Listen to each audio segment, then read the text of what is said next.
Switzerland లోని Davos లో జరుగుతున్న వరల్డ్ ఎకనామిక్ ఫోరం సదస్సులో ఆంధ్రప్రదేశ్ ముఖ్యమంత్రి నారా చంద్రబాబు నాయుడు రాష్ట్ర పారిశ్రామిక అభివృద్ధికి సంబంధించి మరో కీలక అడుగు వేశారు.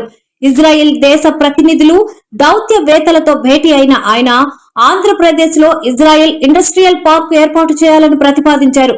సీఎం చంద్రబాబు నాయుడు ఇజ్రాయెల్ ఆర్థిక పరిశ్రమల శాఖ మంత్రి నిర్బర్కత్, ట్రేడ్ కమిషనర్ రోయ్ ఫిషర్ ఇతర ఉన్నతాధికారులతో సమావేశమయ్యారు. ఈ సందర్భంగా రాష్ట్రంలో పెట్టుబడులకు ఉన్న అవకాశాలను ఆయన వివరించారు. ఇజ్రాయెల్ కు చెందిన దిగ్గజ సంస్థలు ఆంధ్రప్రదేశ్ లో తమ కార్యకలాపాలను ప్రారంభించేలా ఒక ప్రత్యేక పారిశ్రామిక పార్కును ఏర్పాటు చేయాలని ముఖ్యమంత్రి ప్రతిపాదించారు.